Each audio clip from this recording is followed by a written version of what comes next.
Thank you very much for inviting me and also have giving me this opportunity. And thank you very much for everyone for the presentations. Until now, we have been discussing how to use AI to create very good products, right? And I want to present here how to use AI to find applications for those products or market opportunities. By the way, do you see my slides right already? Good.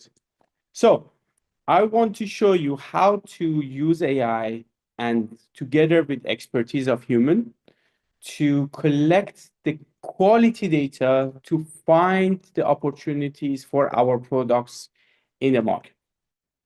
Let me tell you who we are and why we are doing this. We are from Scitodate. We are essentially a scientific company started after my PhD and a postdoc in theoretical quantum physics because I was dyslexic and I didn't want to read articles to get to the knowledge. So I wanted the machine to do that. And this was before ChatGPT. And soon we realized that actually this data that we are extracting from patents, papers, and such can be expanded to a lot of different sources. And also companies can use that for generating and helping them to de-risk the business decision. How we do that? By generating very high quality bottom-up data, figuring out who is doing what and what do they need in the market, and creating a high-level view of that for them.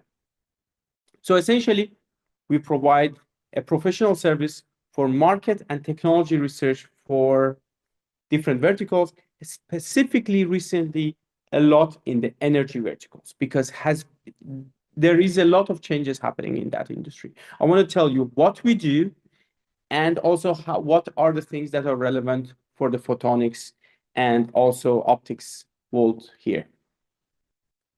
So we are very lucky that we have been working with more than 100 companies in this industry, in the analytical instrumentation market and also in optics. So one a subset of the other. And what we do, we answer these type of questions. Let's say a company comes to us and says, what are the opportunities for my product portfolio in the energy sector? What are the challenges that they have? What is the size of the opportunity? If you think of these questions, what do you think of? Market reports, right? Either generic ones that you can just click a button, put your what do you call credit card numbers there and download, or you can hire consultancy companies, Big Four, all of you know of them. So the first one is very generic, general high-level data, which is not verifiable. You download 2 different data reports and they have vastly different data. And they are very high level and they are not with respect to the product that we have at hand. The second one is that they are very expensive and not affordable. So we are trying to do the opposite. We want to create high quality research with factual data and verifiable information. We want it to be bottom up, which means that every data can be traceable to each individual projects or initiatives. And we want to provide all of that background data to our clients, not only a high-level report, which is a PDF or a PowerPoint, but also every data points behind the scene. We want it to be highly relevant for each clients, each partner of ours, based on their product and from their perspective, because the opportunities are different for each given product. And also we wanted to make it accessible for medium-sized companies, which means essentially 1/10 of the price of hiring consultants companies. So we want to be that corner. Of course, affordability, I put a minus sign on the mostly expensive is on the right side. So I switched the axis. How can we do this? We realize that some things the AI good at, and some things humans are good at. We want to make sure that the things that humans are good at, we do it by humans. And the things that AI is good, much better than humans, we do those with humans. And we call this hybrid intelligence. So humans are very good in connecting with each other and having a conversation. So we have a human talking to our partners to define the business questions and also understand the product offering. So extracting that is a human job. Then human together with AI tries to essentially we download all the web pages and all the data about the product of the company to really understand what this company offering, our partner is offering, and how can we essentially, what data points do we need to answer those questions, critical questions that our partners have about the market that they want to expand to. And then we translate that to a workflow for our AI agents that we have developed. So we know that AI is much better at the scale extracting data from different data types. I will show you some examples. And then the output of that is essentially a database of data points that supports or have the answers or have part of the answers for that questions that we are looking for. And then our human interprets that and creates a report, puts the right information together and communicates it with our partner. And we just iterate these 3 times to make sure that we are going to the right information and we double clicking in the areas that we want to essentially focus more and zoom in more.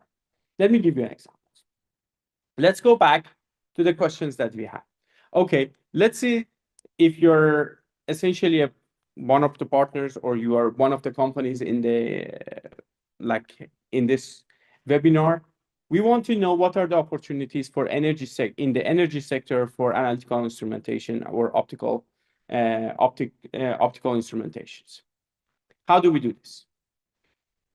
Using that method, that circle that I mentioned, we can essentially start generating the first data types. We go and analyze 100,000 data types, data sources, which can be quarterly reports, it can be ESG reports, it can be patents, papers, any type of data that is available publicly. And we start putting the breadcrumbs together and we extract projects, unique projects out of this. And then from that, we sum up the total investments and then how much of that investment can be allocated to our client's product, given the challenges that they have those. And of course, we create a lot of charts based on that. But then we give our partner the opportunity to double click, to go one step further. For example, in this case, we see that CCUS is very big. How can we essentially go that, I don't know, all of you are most likely, I don't know how old are you, but like Minesweeper, when you were clicking on something and you open up new new cells would kind of discover or appear. We do that. We double click on CCUS. So we started from one room, we went to the other room of CCUS. Here we go again on expanding. We extract 630 carbon capture projects. And then from that, we see how many of them are already deployed, how many of them are under development, which is essentially 530. And then from that, how many of them are essentially in our territory, which is EMEA, 266.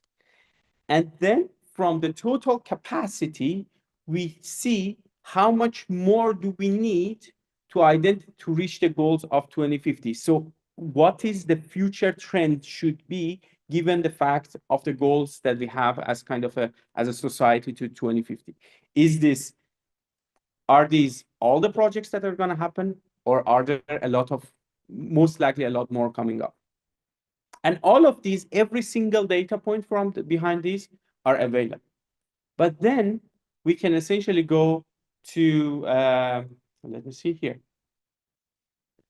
And then we can see what are the challenges here that there are in this case. Put it in the context of clients. For example, what are these 630 projects? What are they having in common? Mostly they are amine-based technologies for capturing carbon, which is absorption, like high energy efficiency, high energy intensity. They have a problem of scalability. A lot of pilot projects are there. How can we essentially find and solve problems of energy scalability? So given these challenges of each and given the specification of each project, how can we address these issues. For example, on the storage side, site selection. Here is a lot of micro CTs are used for coring. Monitoring and verification. Here is essentially a lot of, we see a huge uptake on environmental monitoring systems for gas analysis and different essential species of gas. And then also figuring out how chemical reaction happens in the, when you sequestrate CO2, and how is kind of like the porosities develop or essentially get clogged up by the chemical reactions that we have. Or for other projects that we do double clicking on, let me see here. I have, we can go to the district energy and say, okay, what is the opportunity on the district energy side? Because another area that we need to highly decarbonize, using that data, we can find 17,000 district energy one by one, analyze, figure out how many of them are essentially using still fossil fuels around the world, how many of them are using natural gas, and how many of these are in my territory that they need to decarbonize. So we can essentially peel the layers of the data for that to figure it out how to do those. And then, sorry here. So, and then everything that we provide, the database of that behind the scene is available. We can essentially provide the database, giving them to each customer, and provide it not only high level and using it every data points to essentially use it on the, not only making the decision, but also on the execution side of the decision. So this is what we call it hybrid intelligence. So human does the interpretation of the data and put it in the context and talks to the customer. But the machine, we develop it to figure out what are the opportunities in the market. It can be in district energy, regardless. It can be in carbon capture, or higher level across the industry, visiting, viewing all the markets. And what are we here for? We are here to figure out who in this room has a solution that wants to figure out what is the application, what are the opportunities for that. So a couple of questions came up, for example, after the each presentation, nice presentations, that what are the applications? Where do you want to apply that? This is what we do. We use AI to figure out what projects would need this in which sectors. Who are also, we use the same technology to essentially monitor the competition, figure out where competition is, what the competition is doing. We also use this for doing market sizing for when you want to do create a proposal for your budgeting, you know, to convince the higher up what budgets needed to be done there and how do you do that.